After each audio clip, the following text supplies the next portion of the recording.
दोस्तों स्वागत है आप सभी का हमारे channel day to day update में। आज इस वीडियो में कंप्यूटर सेक्शन का एक बहुत ही इंपॉर्टेंट टॉपिक के बारे में हम लोग स्टडी करेंगे जिसका नाम है basic knowledge of cyber security. इससे पहले हमने आपको कंप्यूटर सेक्शन का 3 प्रैक्टिस सेट प्रोवाइड करा रखा है। अगर आप वो तीनों वीडियोज़ को नहीं देखे हैं तो ज़रूर चेकआउट कर लीजिएगा, क्योंकि वहाँ पे 2020 क्वेश्चन का हमने MCQ करवा रखा है जो कि आपको आगामी एग्जामिनेशन के लिए बहुत ही बेनिफिशियल साबित हो सकता है। और बात किया जाए इस सीरीज़ की तो ये हमने नया सीरीज स्टार्ट किया है जिसमें जो आपका सिलेबस है BSP HCL का, उसमें हम टॉपिक वाइज जो है सिलेबस कंप्लीट कराने की कोशिश करेंगे। और वो जो सीरीज है MCQ वाला वो भी कंटिन्यू रखेंगे, यहाँ पे अल्टरनेट बेसिस पे वो भी आते रहेगा। यहाँ पे आज शुरू करेंगे साइबर सिक्योरिटी से रिलेटेड जो सेक्शन है वो। और यहाँ पे बात किया जाए जो आप देख सकते हैं ये आपका BSP HCL का ये सिलेबस है, मतलब जूनियर अकाउंट क्लर्क और कोरेस्पोंडेंस क्लर्क का जो सिलेबस है कंप्यूटर का यही है। और इसमें ये टॉपिक हम पहले आज देखने वाले हैं, basic knowledge of cyber security. और इस टॉपिक का इतना रोल है आप समझिए कि पिछला बार जो जूनियर अकाउंट क्लर्क और असिस्टेंट का एग्ज़ाम हुआ था उसमें टोटल इस टॉपिक से 5 क्वेश्चन पूछा गया था। साइबर सिक्योरिटी और डाटा कम्युनिकेशन से रिलेटेड 5 क्वेश्चन इस टॉपिक से ओनली पूछा गया था। और इस टॉपिक से क्वेश्चन इसलिए एग्जामिनर डालता है क्योंकि ये जो साइबर सिक्योरिटी वाला टॉपिक है ये डे टू डे लाइफ में भी काम आता है। आपको कैसे साइबर सिक्योरिटी अपने डे टू डे लाइफ में करना है और कैसे जो है भ्रामक सूचनाओं से बचना है, इन सभी में भी यूजेज इसका आता है। इसलिए इससे क्वेश्चन जो एग्जामिनर है वो डालता ही डालता है। बात किया जाए यहाँ पे आज की टॉपिक है तो हमने अच्छे से ये टॉपिक डिज़ाइन किया है ताकि जिन कैंडिडेट का कंप्यूटर का बैकग्राउंड नहीं है, उनका पृष्ठभूमि बिल्कुल ही टेक्निकल नहीं है, वो भी ये जो सेशन है इसको कंप्लीट करने के बाद में इस टॉपिक से रिलेटेड अच्छे से उनको नॉलेज हो जाएगा और उम्मीद करेंगे कि आपको कोई भी डाउट ना रहे। ओके, तो यहाँ से हम शुरू करते हैं सेशन। तो सबसे पहले हम जान लेते हैं कि साइबर सिक्योरिटी है क्या। तो देखिए, जो साइबर सिक्योरिटी है एक प्रकार के तकनीकी सुरक्षा है जो इंटरनेट, कंप्यूटर सिस्टम, डाटा और नेटवर्कों को सुरक्षित रखने का काम करती है, यानी सिक्योर रखने का काम करती है। इसका ऑब्जेक्टिव क्या है, यानी इसका लक्ष्य क्या है, इसका उद्देश्य क्या है। तो इसका जो मुख्य उद्देश्य है साइबर हमलों और अनऑथोराइज यूजेज यानी अनाधिकृत उपयोग, डाटा चोरी, इंटरनेट परिवार के खतरों से डाटा और संबंधित सूचनाओं को सुरक्षित रखना है, यानी सिक्योर रखना है। बात किया जाए कि साइबर सिक्योरिटी यहाँ पे महत्वपूर्ण क्यों है, उन बिंदुओं को चर्चा कर लेते हैं। तो जो सबसे पहला पॉइंट है कि आप अपना जो पर्सनल जानकारी है, जो पर्सनल इन्फॉर्मेशन है, उसकी रक्षा कर सकते हैं साइबर सुरक्षा के थ्रू। जैसे कि इसमें क्या आएगा, आपका जो बैंक का डिटेल है, पासवर्ड है, आपका जो पर्सनल फाइल फ़ोटो है और अन्य जो सेंसिटिव इन्फॉर्मेशन है उसके आप जानकारी को चोरी होने से बचा सकते हैं, लीक होने से बचा सकते हैं। दूसरा जो पॉइंट है साइबर सुरक्षा का जो इम्पोर्टेंस है वो है कि ऑनलाइन धोखाधड़ी से बच सकते हैं आप, अगर आप साइबर सुरक्षा के बारे में जानकारी है आपको। तो इसमें देखिए क्या है, ऑनलाइन धोखाधड़ी में फिशिंग ईमेल, जालसाज वेबसाइट और आपकी जो फाइनेंशियल जो इन्फॉर्मेशन है उसको चुराने के प्रयासों को जो है रोकता है। अगर आप इसमें ऑनलाइन धोखाधड़ी से जो रिलेटेड है उसमें इन सभी इन्फॉर्मेशन को चोरी होने से आप बचा सकते हैं। थर्ड जो पॉइंट है यहाँ पे, अपने उपकरणों का पर आप नियंत्रण रख सकते हैं, कंट्रोल रख सकते हैं। जैसे कि मैलवेयर और अन्य जो खतरा है वो आपके कंप्यूटर और मोबाइल डिवाइस को सुरक्षित रखता है। नेक्स्ट यहाँ पे बात किया जाए नेक्स्ट पॉइंट की कि बैंक ऑनलाइन लेन देन की सुरक्षा करना, ऑनलाइन खरीदारी और बैंकिंग करते समय डेटा की सुरक्षा सुनिश्चित करता है और व्यवसाय की भी रक्षा करता है। कंपनियों को डाटा उल्लंघन और वित्तीय नुकसान से बचाता है साइबर सिक्योरिटी। और इसमें बहुत ही ज़्यादा इम्पोर्टेंट पॉइंट है, इसलिए हमने डबल यहाँ पे स्टार मार्क भी कर दिया है कि ये राष्ट्रीय सुरक्षा बनाए रखने में भी बहुत ज़्यादा इम्पोर्टेंस है साइबर सिक्योरिटी का। ये जो महत्वपूर्ण इंफ्रास्ट्रक्चर है यानी बुनियादी जो ढांचे हैं उनका भी ये सुरक्षा करता है और इसे हमने एक्सप्लेन किया है इस स्लाइड में। क्या बताया हमने कि राष्ट्रीय सुरक्षा के लिए साइबर सुरक्षा महत्वपूर्ण है, क्योंकि यह जो महत्वपूर्ण बुनियादी ढांचे हैं यानी इंफ्रास्ट्रक्चर है, जैसे कि बिजली ग्रिड और फाइनेंशियल जो सिस्टम है यानी वित्तीय प्रणाली साइबर हमले के प्रति बहुत ही ज़्यादा सेंसिटिव है। पूछिएगा कैसे? तो देखिए, जो बिजली ग्रिड होते हैं वो भी ये सारे सिस्टम से चलते हैं, कंप्यूटर से चलते हैं। अगर उसमें छेड़छाड़ होता है, कोई हैकर उस सिस्टम को हैक कर लेता है, तो यहाँ पे जो आगे की कार्रवाई है बिजली ग्रिड की वो बाधित हो सकती है और बहुत सारा जो एरिया है वो ब्लैकआउट हो सकता है, मतलब कि अंधेरा में उसको रहना पड़ सकता है, बिजली का सप्लाई रुक सकता है। और यहाँ पे देखिए वित्तीय प्रणाली का लिखा गया है यानी फाइनेंशियल सिस्टम का है। मान लीजिए अगर कोई हैकर जो है अगर आरबीआई का किसी सिस्टम में अगर वो सेंध लगा देता है, जैसे कि यूपीआई वगैरह हो गया या फिर आईएमपीएस जो भी पेमेंट सिस्टम है, अगर उसमें वो बाधा पहुंचाता है तो बहुत सारे परेशानी झेलना पड़ सकता है। इसलिए यहाँ पे ये साइबर हमलों के प्रति बहुत ही सेंसिटिव है। नेक्स्ट पॉइंट की बात किया जाए कि डाटा उल्लंघन राष्ट्रीय सुरक्षा के लिए खतरा पैदा कर सकता है, क्योंकि यह जो गवर्नमेंट और जो सैन्य संगठनों है उनकी महत्वपूर्ण जानकारी का खुलासा कर सकता है। अगर कोई हैकर जो सैन्य संगठन जैसे डीआरडीओ वगैरह हो गए, अगर उनका इन्फॉर्मेशन लीक करता है तो इससे बहुत सारा नुकसान झेलना पड़ सकता है, क्योंकि वो सब डाटा जो है कॉन्फिडेंशियल होते हैं। नेक्स्ट बात किया जाए यहाँ पे कि साइबर युद्ध एक वास्तविक खतरा है और देशों के साइबर हमले से बचाने के लिए तैयार रहना होगा। इसमें भी जो है साइबर सिक्योरिटी का बहुत ही ज़्यादा रोल है। नेक्स्ट बात किया जाए जो यहाँ पे पॉइंट है कि सुरक्षा के मूलभूत घटक क्या है। यहाँ पे बेसिक कंपोनेंट ऑफ सिक्योरिटी, तो यहाँ पे 4 घटक मेन है। पहला है गोपनीयता यानी कॉन्फिडेंशियलिटी, दूसरा है अखंडता यानी इंटीग्रिटी, और तीसरा है अवेलेबिलिटी यानी उपलब्धता, और फोर्थ है एक्सेस कंट्रोल सिस्टम यानी प्रवेश नियंत्रण प्रणाली।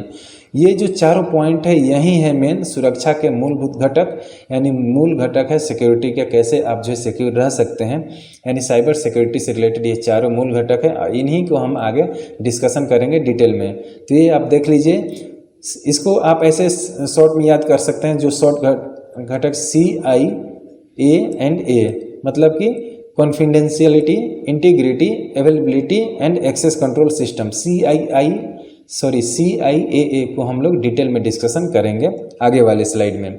तो सबसे पहले यहाँ पे हम शुरू करते हैं कॉन्फिडेंशियलिटी, गोपनीयता का क्या रोल है डाटा सिक्योरिटी में। तो देखिए, यहाँ पे गोपनीयता सूचना या संसाधनों को छिपाने की एक प्रक्रिया है। कंप्यूटर का उपयोग संवेदनशील क्षेत्रों जैसे सरकारी और औद्योगिक कार्यों में किया जाता है। इस वजह से सूचनाओं को गोपनीय रखने की आवश्यकता होती है।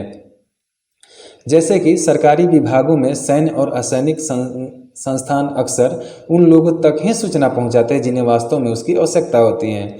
जिनको इन्फॉर्मेशन नहीं चाहिए या फिर असामाजिक तत्वों तक इन्फॉर्मेशन अगर उनको नहीं पहुंचाना है तो वो इसका कंट्रोल देखते हैं। नेक्स्ट यहाँ पे उदाहरण से समझ सकते हैं कि किसी ऑर्गेनाइजेशन में कार्यरत कर्मचारियों के केवल उन्हीं को अपने खाते या सिस्टम में एक्सेस की अनुमति होती है, परमिशन होती है, जो उनके कार्य के लिए आवश्यक होती है। यह सुनिश्चित करता है कि केवल ऑफिशियल व्यक्ति को गोपनीय डाटा तक पहुंच होती है और अनऑफिशियल पहुंच से बचाया जाता है। तो ये इसका उदाहरण हुआ कि जिसको जितना ज़रूरत है, जिसको जितना एक्सेस मिलना चाहिए उतना ही एक्सेस प्रोवाइड कराया जाता है। जैसे कि आप अपने अगर अकाउंट में लॉगिन करना चाहते हैं तो आप उतना ही अपने अकाउंट में लॉगिन कर सकते हैं, क्योंकि आपको उतना ही का एक्सेस प्रोवाइड कराया गया है। नेक्स्ट बात किया जाए, दूसरा जो मूलभूत घटक है वो है इंटीग्रिटी। याद है ना, ये हमने आपको बताया था CIA और A। यहाँ पे हमने कॉन्फिडेंशियलिटी देख लिया, अब देखेंगे इंटीग्रिटी। जो इंटीग्रिटी है ये इसको हम लोग बोलते हैं अखंडता। अखंडता जो है डाटा या जो रिसोर्सेज है उनकी विश्वसनीयता को संदर्भित करती है। इसे आमतौर पर अनुचित या अनऑफिशियल परिवर्तन को रोकने के लिए उद्देश्य से समझाया जाता है। अखंडता के 2 मुख्य पहलू हैं। तो यहाँ पे ये समझ लीजिए, जो इंटीग्रिटी है ये जो रिसोर्सेज होते हैं या डाटा होते हैं उनके रिलायबिलिटी से संबंधित है, यानी विश्वसनीयता से संबंधित है कि जो जिस सोर्स से जो आप इंफॉर्मेशन कलेक्ट कर रहे हैं या फिर डाटा कलेक्ट कर रहे हैं वो कितना रिलायबल है, यानी कितना विश्वसनीय है। उससे संबंधित है। इसके दो मुख्य पहलू होते हैं। पहला जो होते हैं डाटा इंटीग्रिटी होते हैं और दूसरा जो होते हैं ओरिजिन इंटीग्रिटी यानी उत्पत्ति अखंडता और डाटा अखंडता।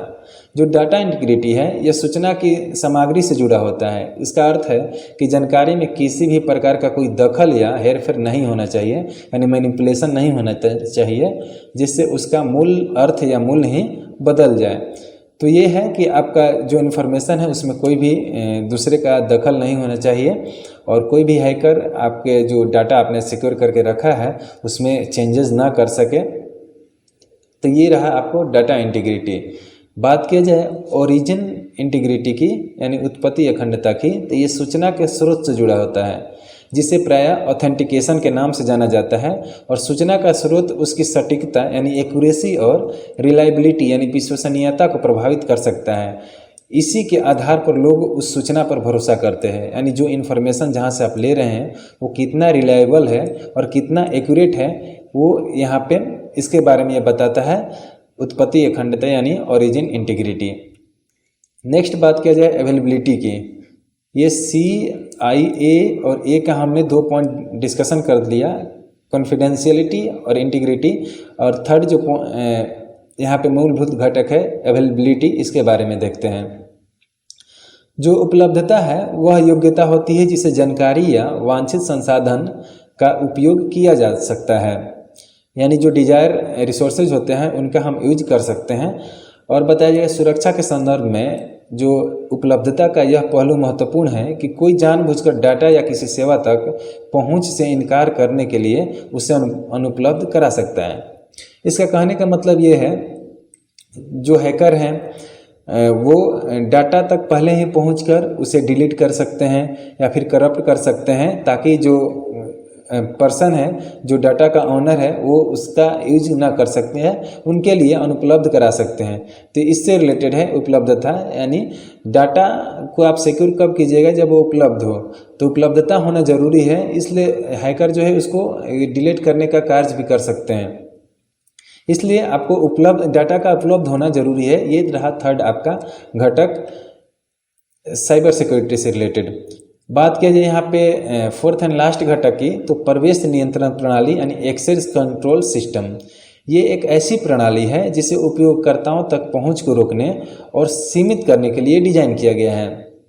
उदाहरण के लिए प्रवेश नियंत्रण का एक प्राथमिक रूप से केवल उन्हीं उपयोगकर्ताओं को सिस्टम में लॉगिन करने की अनुमति देता है जिनके पास अकाउंट्स हैं यानी खाते हैं, या यूजर्स को केवल उन्हीं फाइलों तक पहुंचाने की अनुमति देता है जिन्हें उन्हें देखने में सक्षम होना चाहिए। यानी ये है प्रवेश नियंत्रण प्रणाली। आप अगर यूजर हैं किसी चीज़ का, अगर आप मान लीजिए किसी बैंक में आपका अकाउंट है, तो अगर आप नेट बैंकिंग में लॉगिन करते हैं तो आपको ओनली आप ही के अकाउंट में लॉगिन करने का एक्सेस मिलेगा, ना कि दूसरे के अकाउंट में। या फिर ऐसे समझ लीजिए किसी आप वेबसाइट पे जाते हैं, अगर उसमें आपने अकाउंट्स बनाया हुआ है, रजिस्ट्रेशन किया हुआ है, तो आप अपना रजिस्ट्रेशन वहाँ पे एक्सेस कर सकते हैं, ठीक है, लॉगिन करके या जैसे भी हो एक्सेस कर सकते हैं। लेकिन वहीं वहाँ पे एक ऑफिशियल लॉगिन होता है, उसमें आप एक्सेस नहीं कर सकते हैं क्योंकि वो आपके लिए नहीं होता है, आपको एक्सेस डिनाई किया गया है उसके लिए।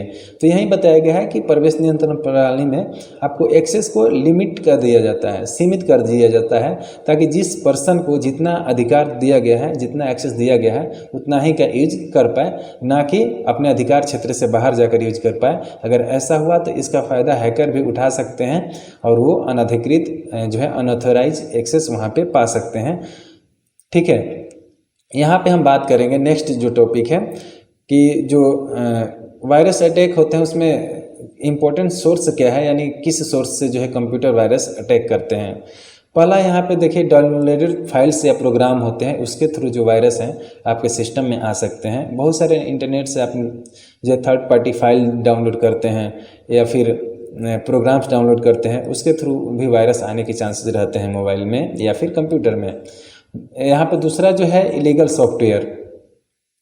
यहाँ पे जो सॉफ्टवेयर आपको मतलब कि पेड होते हैं या फिर जो है नहीं मिल पाते हैं आपको प्ले स्टोर या फिर रिलायबल जो स्टोर होते हैं माइक्रोसॉफ्ट स्टोर वगैरह पे, तो आप क्या करते हैं कि थर्ड पार्टी वेबसाइट पे जाते हैं और वहाँ से जो है वो सॉफ्टवेयर आप लोग डाउनलोड कर लेते हैं, तो उस सॉफ्टवेयर में भी वायरस होने की संभावना होती है। या फिर जो इलीगल सॉफ्टवेयर होते हैं जो सरकार की तरफ से बैन किए होते हैं, उनमें जो है आपको वायरसेस होने की संभावना होती है। जैसे ही आप सिस्टम में इंस्टॉल कीजिएगा उसको, आपके सिस्टम में वायरस अटैक हो सकता है।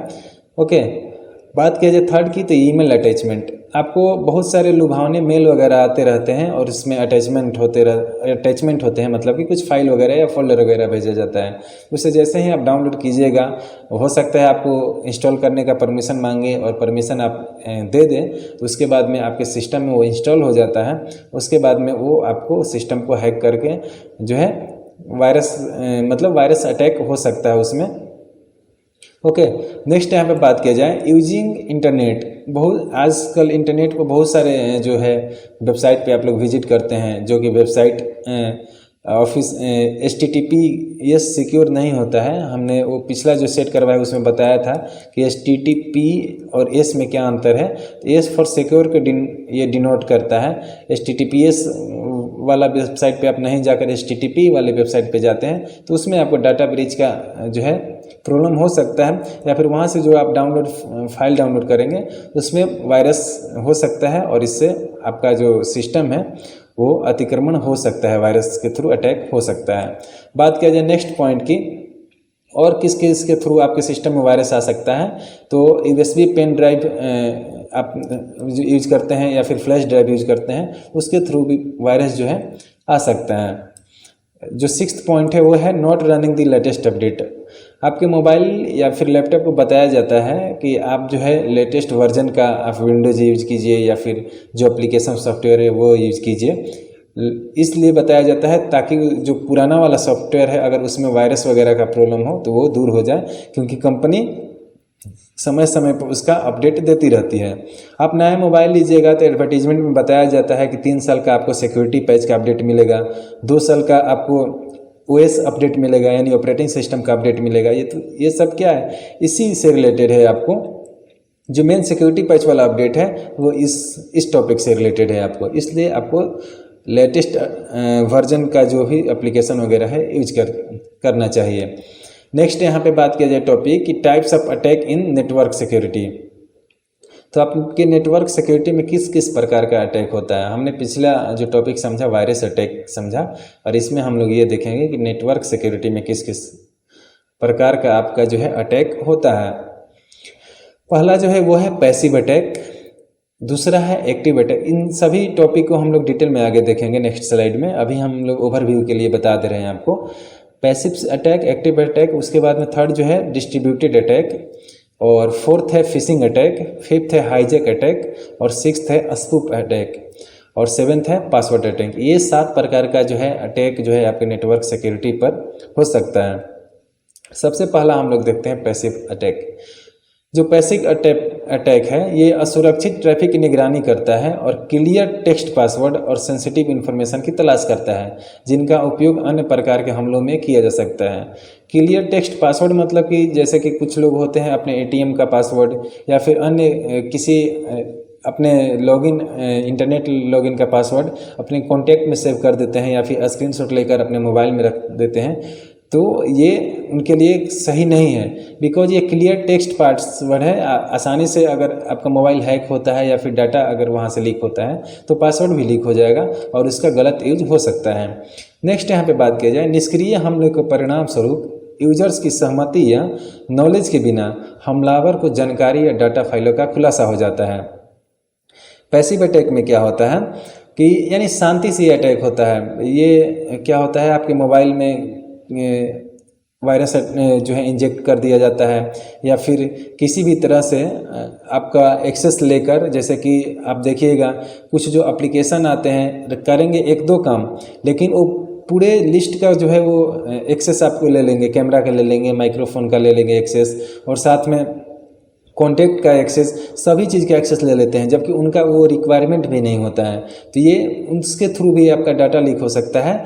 और इसमें देखिए क्या करते हैं, जानकारी या डाटा फाइलों का खुलासा हो सकता है, ये लीक वगैरह कर सकते हैं, या फिर जो ऑनलाइन वगैरह ये वायरल कर सकते हैं। यहाँ पे नेक्स्ट बात किया जाए एक्टिव अटैक की यानी सक्रिय हमले की, तो जो सक्रिय हमले में हैकर सुरक्षित प्रणालियों को दरकिनार करने या उन्हें भेदने का प्रयास करता है। यह कई तरीके से किया जा सकता है, जैसे कि छिप कर किया गया हमला यानी स्टील्थ तरीके से। हैकर किसी भी संकेत को छिपाते हुए सिस्टम में प्रवेश करने का प्रयास करता है, यानी स्टील्थ तरीके से आपके सिस्टम में घुसने का वो प्रयास करता है, ट्राई करता है, ताकि आपको किसी भी तरह के भनक ना लगे। दूसरा जो हमला कर सकता है वो एक्टिव अटैक में वो वायरस भेज सकता है। ये ऐसे दुर्भावनापूर्ण प्रोग्राम होते हैं जो खुद को कॉपी कर सकते हैं और अन्य कंप्यूटरों में भी फैल सकते हैं। नेक्स्ट यहाँ पे वर्म के थ्रू इन्फेक्ट कर सकता है। एक्टिव जो अटैक होते हैं उसमें ये वायरस के ही सिमिलर होते हैं, लेकिन ये नेटवर्क कनेक्शन का उपयोग करके अन्य कंप्यूटरों में तेज़ी से फैल सकते हैं। और जो फोर्थ है इसमें एक्टिव अटैक में वह है ट्रोजन हॉर्स। ट्रोजन हॉर्स का जो अटैक होता है ये दुर्भावनापूर्ण प्रोग्राम होते हैं जो वैध सॉफ्टवेयर की तरह दिखते हैं। इसके बारे में हमने पिछले वीडियो में बताया था, जो सेट थर्ड है उसमें भी वो वैध सॉफ्टवेयर की तरह दिखते हैं, माने जो ओरिजिनल सॉफ्टवेयर होते हैं उसकी तरह दिखते हैं, लेकिन एक बार इंस्टॉल हो जाने पर वे हमलावर को सिस्टम तक पहुंच प्रदान करा सकते हैं। हमलावर का मतलब है यहाँ पे हैकर से मतलब है, हैकर से मतलब है हमलावर का। तो हमलावर को सिस्टम तक पहुंच प्रदान कर सकते हैं, ये होते हैं ट्रोजन हॉर्स। नेक्स्ट यहाँ पे बात किया जाए कि जो एक्टिव अटैक है उनका उद्देश्य क्या होता है, पर्पज़ क्या होता है। पहला पर्पज़ होता है कि हमलावर पूरे नेटवर्क को बाधित करने के लिए यानी इंटरप्ट करने के लिए इस पर हमला कर सकता है। दूसरा है कि हैकर्स डेटा को चुराने या बदलने के लिए इसका फ़ायदा उठा सकता है। तीसरा है किसी संवेदनशील प्रणाली तक इलेक्ट्रॉनिक रूप से पहुंच प्राप्त करना, जैसे कि बैंकिंग प्रणाली या फिर सरकारी नेटवर्क, यानी फाइनेंशियल जो सिस्टम होता है उसमें वो प्रवेश पा सकता है, या फिर सरकारी नेटवर्क जो होते हैं जो गवर्नमेंट नेटवर्क हैं उसमें वो पहुंच पा सकता है एक्टिव अटैक के थ्रू। यहाँ पे जो चौथा उद्देश्य होता है एक्टिव अटैक में हैकर का, वो वैलिड उपयोगकर्ता के स्थान पर खुद को प्रमाणित करने का प्रयास करना है, यानी उसका अकाउंट नहीं है फिर भी वो अपने को वो प्रमाणित करने की कोशिश करता है। जैसे कि आप लोग देखे होंगे कि बहुत सारे जो यूट्यूबर हैं उनका यूट्यूब चैनल हैक हो जाता है। ये कैसे होता है, वो खुद को ऑथराइज पर्सन वो जो है साबित कर देता है और पासवर्ड जो है फॉरवर्ड करके और नया पासवर्ड सेट कर देता है। इस तरह से वो जो है अकाउंट को हैक कर लेता है। तो ये है कि वो वैध उपयोगकर्ता के स्थान पर वो खुद को ऑथराइज कर लेता है। नेक्स्ट यहाँ पे बात किया जाए कि इसका नुकसान क्या है। जो सक्रिय हमले होते हैं, जो एक्टिव हमले हैं, उनका नुकसान क्या है, यानी रिजल्ट क्या है, उसका परिणाम क्या है। पहला जो उसका नुकसान है कि डाटा फाइलों का खुलासा या प्रसार हो सकता है। आपका जो भी डाटा है, जो भी फाइल है, वो आपको जो डार्क वेब होता है उस पर जो है बेचा जा सकता है, या फिर आप वायरल किया जा सकता है, या फिर डाटा लीक किया जा सकता है। दूसरा है डिनाइल ऑफ सर्विस, यानी सेवा स्वीकृति। एक साइबर हमला जिसमें हमलावर सर्वर या नेटवर्क को ओवरलोड करके उपलब्धता को बदल देता है, जिससे वास्तविक उपयोगकर्ताओं को सेवा तक पहुंच करने में समस्या होती है। हमलावर सर्वर को अत्यधिक अनुरोधों से भर देता है। इसमें क्या है कि जो हैकर होता है सर्वर पे इतना ज़्यादा ट्रैफिक भेज देता है कि जो एक्चुअल यूजर्स होते हैं वो उन पे लॉगिन नहीं कर पाते हैं। इसलिए आप लोग देखे होंगे कि वेबसाइट पर पहले वो कैप्चा का कॉन्सेप्ट नहीं होता था। कैप्चा जो भराया जाता है, टेढ़ा मेढ़ा जो वो डिजिट होता है, या फिर अल्फ़ाबेटिकल जो नंबर होता है, या फिर अल्फ़ा न्यूमेरिक नंबर होता है, वो कैप्चा कहलाता है। कैप्चा का कॉन्सेप्ट इसलिए लाया गया क्योंकि जो हैकर्स होते हैं या फिर प्रोग्रामर जो होते थे, जो दुर्भावनापूर्ण प्रोग्रामर होते थे, वो इन सभी वेबसाइट पे जिनको परेशान करना था या जिनको से कुछ डाटा उनको चाहिए था, उस पर बहुत ज़्यादा वो ट्रैफिक भेज देते थे एक साथ, और सर्वर जो है रिस्पॉन्स नहीं करता था। और जो यूजर्स होते थे, जो एक्चुअल उनका चाहिए था या फिर जिनको एक्चुअल वो काम करते थे उस पर, वो लॉगिन नहीं कर पाते थे। इसी को ये कॉन्सेप्ट को मतलब कि इसको टैकल करने के लिए ये कैप्चा का कॉन्सेप्ट लाया गया था, ताकि आसानी से कोड के माध्यम से हैकर जो है बहुत सारा ट्रैफिक एक साथ ना भेज पाए। जो एक्चुअल यूजर है जिनका ज़रूरत है वहीं लॉगिन करे उस सर्वर पे। थर्ड है डाटा का संशोधन, यानी डाटा का मॉडिफिकेशन करना उनका हो सकता है। मतलब कि जैसे कि आपने डाटा कुछ और कोड वगैरह सेव करके रखा हुआ है और अगर हैकर तक वो पहुंच जाता है तो उसमें वो जो है चेंजेज कर सकता है, उसमें बदलाव कर सकता है। बात किया जाए यहाँ पे अगला जो अटैक है डिस्ट्रीब्यूटेड अटैक की, तो जो डिस्ट्रीब्यूटेड अटैक होता है, हमलावर किसी भी विश्वसनीय स्रोत से सॉफ्टवेयर या हार्डवेयर प्राप्त करता है और उसमें अपना दुर्भावनापूर्ण कोड छिपा देता है। यह कोड तब कई कंपनियों और यूजर्स को वितरित किया जाता है जो अनजाने में इस संक्रमित सॉफ्टवेयर या हार्डवेयर का उपयोग करना शुरू कर देते हैं। फिर जो हमले का लक्ष्य होता है, एक बार दुर्भावनापूर्ण कोड सक्रिय हो जाता है तो हमलावर इसका उपयोग विभिन्न दुर्भावनापूर्ण गतिविधियों को करने के लिए कर सकता है। उदाहरण के लिए हमलावर सिस्टम में संवेदनशील जानकारी चुरा सकता है। फिर दूसरा जो है सिस्टम को नियंत्रित कर सकता है, अपने कंट्रोल में ले सकता है और इसका उपयोग दुर्भावनापूर्ण कार्यों के लिए कर सकता है। हमलावर इस सिस्टम का उपयोग अन्य कंप्यूटरों पर हमला करने के लिए एक लॉन्च पैड के रूप में भी कार्य कर सकता है। जो बेस सिस्टम है उसको बना सकता है, ये लॉन्च पैड की तरफ बना सकता है, सारा काम यहाँ से कर सकता है वो। नेक्स्ट यहाँ पे बात किया जाए, अगला जो अटैक है वो है डिस्ट्रीब्यूटेड अटैक। और डिस्ट्रीब्यूटेड अटैक का पता लगाना मुश्किल हो सकता है क्योंकि दुर्भावनापूर्ण कोड को वैध सॉफ्टवेयर या हार्डवेयर में छिपाया जाता है, माने जो ओरिजिनल सॉफ्टवेयर होते हैं या फिर हार्डवेयर होते हैं उनमें इंजेक्ट कर दिया जाता है ताकि किसी को खबर न लगे, भनक ना हो। इसका सोल्यूशन यही है कि सॉफ्टवेयर और हार्डवेयर को केवल जो विश्वसनीय यानी रिलायबल जो स्रोत हैं उसके माध्यम से आप डाउनलोड करें और नियमित रूप से उसका अपडेट करके इन हमलों के जोखिम को कम किया जा सकता है। और सबसे इम्पोर्टेंट अटैक होता है फिशिंग अटैक। ये बहुत डे टू डे लाइफ में भी आपको काम आता है और इससे रिलेटेड क्वेश्चन भी बहुत ज़्यादा एग्जाम में पूछा जाता है। जो फिशिंग अटैक होते हैं एक तरह का ऑनलाइन जाल है जिसका उपयोग उपयोगकर्ताओं से उनकी व्यक्तिगत जानकारी यानी पर्सनल इन्फॉर्मेशन जैसे कि क्रेडिट कार्ड का नंबर, डेबिट कार्ड का नंबर, बैंक खाता का इन्फॉर्मेशन चुराने के लिए किया जाता है।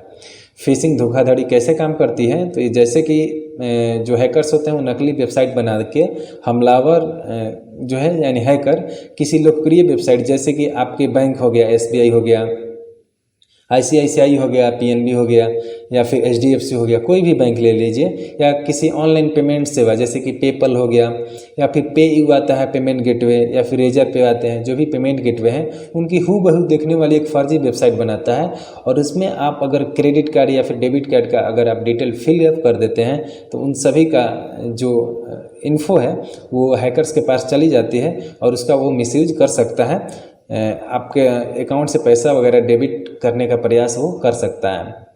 नेक्स्ट यहाँ पे जो तरीका है वो है ईमेल भेजना।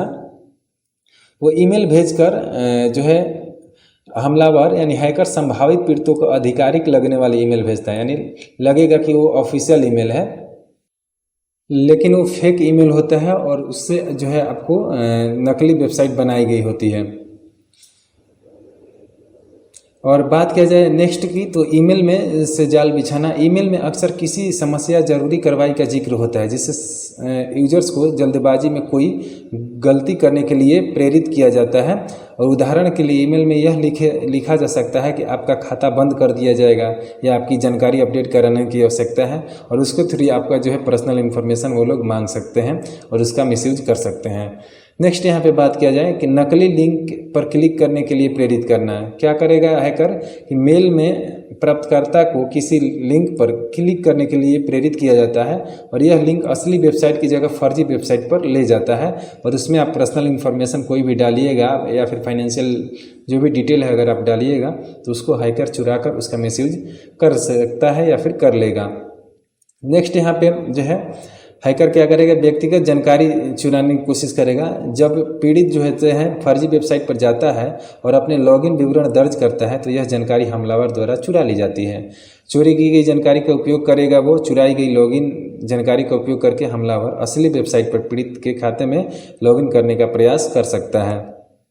नेक्स्ट यहाँ पे कैसे बचा जाए फिशिंग धोखाधड़ी से, तो यहाँ पे किसी भी ईमेल में दिए गए लिंक पर क्लिक करने से पहले सावधान रहे, भले ही वह किसी रिलायबल स्रोत से ही आया हो। तो एक बार अच्छे से कंफर्म हो ले कि ये किस प्रकार का लिंक है और कहाँ से ये आया है, कहीं ये फेक लिंक तो नहीं है। या कहीं ये ट्रैप तो नहीं है। नेक्स्ट यहाँ पे बात किया जाए कि ईमेल पते यानी ईमेल एड्रेस और वेबसाइट के यूआरएल पर ध्यान दें। यूआरएल वहीं HTTPS अगर रहेगा HTTPS तो ये सिक्योर को का डिनोट करता है, एस जो है सिक्योर को डिनोट करता है।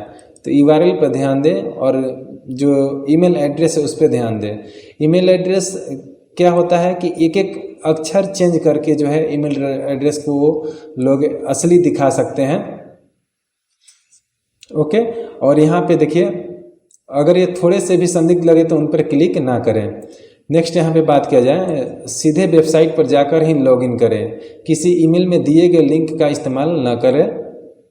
हाँ, ये बताया गया है कि ईमेल में जो लिंक दिया गया उस पर क्लिक करने से बचें और डायरेक्ट जो ऑफिशियल वेबसाइट है जो भी रिलेटेड कंपनी या बैंक का है उस पर जाके आप लॉगिन करें।